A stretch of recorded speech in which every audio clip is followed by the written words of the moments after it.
सोच के देखिए, आपका क्लाइंट आपके सामने बैठा है और वो मानता है कि हाँ, जुर्म उसी ने किया है। अब आप क्या करेंगे? एक वकील होने के नाते आपका फर्ज क्या है? उसे बचाना या सच का साथ देना?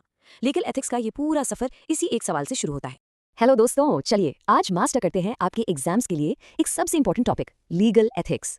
आज की इस एक्सप्लेनर में हम इन सभी पॉइंट्स को एग्जाम्पल्स और केस लॉस के साथ बिल्कुल डिटेल में समझेंगे। तो तैयार हो जाइए। ठीक है, चलिए इसमें गहराई से उतरते हैं। ये लीगल एथिक्स आखिर हैं क्या और इनकी जरूरत ही क्यों पड़ती है? देखिए, सिर्फ रूल्स को रटना काफी नहीं है, उनके पीछे का क्यों समझना सबसे जरूरी है। बिल्कुल सिंपल शब्दों में, लीगल एथिक्स एक रूल बुक है। ये वो मॉरल प्रिंसिपल्स हैं जो एक वकील के कोर्ट के प्रति, अपने क्लाइंट के प्रति और सामने वाले वकील के प्रति बर्ताव को गाइड करते हैं। सच पूछो तो यही एथिक्स पूरे जस्टिस सिस्टम में विश्वास की नींव है, जिसके बिना एक वकील की बात का कोई वजन ही नहीं रहेगा। इसे एक फुटबॉल मैच की तरह समझिए। स्क्रीन पर देखिए, एक वकील उस मैच के रेफरी जैसा होता है। अब रेफरी का काम क्या है? उसका काम ये सुनिश्चित करना है कि जस्टिस का खेल नियमों के अनुसार फेयर तरीके से खेला जाए। उसका काम ये नहीं है कि वो पहले से ही डिसाइड कर ले कि कौन सी टीम जीतेगी। उसका काम है गेम को फेयर रखना। That's it. अच्छा, इस स्लाइड में जो सबसे इंटरेस्टिंग चीज है वो ये है कि ये एथिक्स का आइडिया कोई हवा में नहीं है। इसे पावर मिलती है कानून से। ये देखिए, advocates act 1961 he bar council of India यानी बीसीआई को पावर देता है कि वो वकीलों के लिए कंडक्ट के स्टैंडर्ड्स बनाए। और अगर कोई वकील गलत काम करे, जिसे हम प्रोफेशनल मिसकंडक्ट कहते हैं, तो उसे सेक्शन 35 के तहत पनिश भी करे। चलिए अब इसके प्रैक्टिकल साइड पर चलते हैं। एक वकील को ना हमेशा इन 4 जरूरी ड्यूटीज के बीच एक बैलेंस बनाकर चलना पड़ता है। ये उसके प्रोफेशनल लाइफ का एक मॉरल कंपस है जो उसे हमेशा सही दिशा दिखाता है। इन चारों ड्यूटीज को एक कंपस की 4 दिशाओं की तरह समझिए। सबसे पहले कोर्ट के प्रति ड्यूटी, हमेशा सच बोलना और कोर्ट को कभी गुमराह न करना। दूसरा, क्लाइंट के प्रति, उसकी सीक्रेट्स को प्रोटेक्ट करना और उसके लिए पूरी शिद्दत से लड़ना। तीसरा, ओपोनेंट के प्रति, कभी भी गलत या अनफेयर तरीके मत अपनाना। और चौथा, अपने प्रोफेशन के प्रति, इसकी गरिमा और इज्जत हमेशा बनाए रखना। अब आते हैं इस टॉपिक के सबसे इंपॉर्टेंट सेक्शन पर, जहां से एग्जाम्स में सवाल आना ऑलमोस्ट गारंटीड है। इसको बिल्कुल मिस मत करना। चलिए देखते हैं जब एथिक्स फेल होते हैं तो क्या होता है और हम इन गलतियों से क्या सीख सकते हैं। इस केस की स्टोरी सुनिए। एक वकील ने एक गरीब क्लाइंट से फीस तो ले ली, पर केस फाइल ही नहीं किया। और बात यहाँ खत्म नहीं हुई। वो सालों तक क्लाइंट से झूठ बोलता रहा कि केस चल रहा है, बस डेट मिल रही है। ये विश्वास का सीधा सीधा गला घोंटना था। इस केस में सुप्रीम कोर्ट ने एक बहुत ही इंपॉर्टेंट बात कही। उन्होंने कहा कि एक वकील और क्लाइंट का रिश्ता फिड्यूशियरी होता है। फिड्यूशियरी यानी अत्यधिक विश्वास पर आधारित रिश्ता, जहां एक इंसान दूसरे पर पूरी तरह डिपेंड करता है। ये कोर्ट इस जजमेंट का दिल है, इसे याद रखिएगा।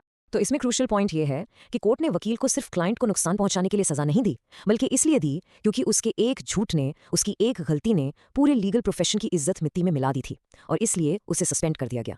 अब दूसरा केस देखिए। यहाँ वकील लोग कोर्ट के गेट पर क्लाइंट्स के लिए ऐसे झगड़ा कर रहे थे, उन्हें खींच रहे थे, जैसे मार्केट में सब्जी वाले ग्राहकों को बुलाते हैं। इससे लीगल प्रोफेशन की छवि कितनी खराब हुई होगी, आप सोच सकते हैं। और ये कोर्ट इस सिचुएशन पर बिल्कुल फिट बैठता है। सुप्रीम कोर्ट ने साफ शब्दों में कहा कि कानून एक नोबल प्रोफेशन है, कोई व्यापार या धंधा नहीं। ये लाइन लीगल एथिक्स का कॉर्नरस्टोन है दोस्तों। ये कंपैरिजन देखिए स्लाइड पर। प्रोफेशन में सर्विस मोटिव होता है, बिजनेस में प्रॉफिट। प्रोफेशन में गरिमा और सम्मान होता है, बिजनेस में एडवर्टाइजिंग और क्लाइंट को पकड़ना। एक वकील कोर्ट का ऑफिसर होता है, सिर्फ एक सामान बेचने वाला नहीं। दभौलकर केस में कोर्ट की रीजनिंग को ये टेबल बिल्कुल साफ कर देता है। अब कोर्ट रूम से बाहर देखते हैं। एक वकील का काम क्या सिर्फ केस जीतना है, या समाज में इससे भी कोई बड़ा मकसद है? क्या एक वकील समाज को बदल सकता है? Let's find out. हमारा संविधान, हमारा कॉन्स्टिट्यूशन खुद आर्टिकल 39A में कहता है कि स्टेट को फ्री लीगल एड देनी चाहिए, ताकि पैसे की कमी की वजह से कोई भी इंसान न्याय से वंचित ना रह जाए। और इस काम को अंजाम कौन देता है? लॉयर्स। इस तरह कॉन्स्टिट्यूशन खुद वकीलों को सोशल चेंज एजेंट्स बनाता है। इस सोशल इंजीनियरिंग के लिए वकील के पास कुछ हथियार होने चाहिए। जज एबेट पेरी ने इन्हें 7 लैम्प्स ऑफ एडवोकेसी कहा है। ये सिर्फ लिस्ट नहीं है। सोचिए, करेज क्यों? क्योंकि आपको सिस्टम के खिलाफ, पावरफुल लोगों के खिलाफ खड़ा होना पड़ सकता है। विट यानी हाजिर जवाबी, क्यों? क्योंकि कोर्ट में आपके पास सोचने का वक्त नहीं होता। ये हर एडवोकेट का जरूरी टूल किट है। यह फ्लोचार्ट दिखाता है कि वकील सोशल इंजीनियर के रूप में काम कैसे करते हैं। पहले वो एक सामाजिक बुराई पहचानते हैं, जैसे चाइल्ड लेबर। फिर एक पीआईएल फाइल करके कोर्ट तक पहुंचते हैं। एक निष्पक्ष जज केस सुनता है और कोर्ट एक समाधान देता है, जैसे सेक्सुअल हरासमेंट के लिए विशाखा गाइडलाइंस आई थी। और आखिर में ये कानून समाज के व्यवहार को बदल देता है। दोस्तों, ये है आपके लिए एग्जाम गोल्डन की। इस लैटिन मैक्सिम को नोट कर लीजिए, नोब्लेस ओब्लीज। अपने आंसर्स में इसका इस्तेमाल जरूर करें। इसका मतलब है बड़े लोगों की बड़ी जिम्मेदारी।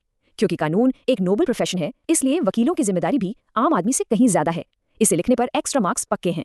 चलिए अब जल्दी से बेंच के दूसरी तरफ देखते हैं। हमने वकील की बात तो कर ली, पर वो कौन सी क्वालिटीज हैं जो एक जज को महान बनाती हैं?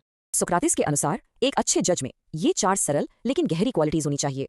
विनम्रता से सुनना, बुद्धिमानी से जवाब देना, शांति से विचार करना, और सबसे जरूरी, निष्पक्ष रूप से फैसला देना।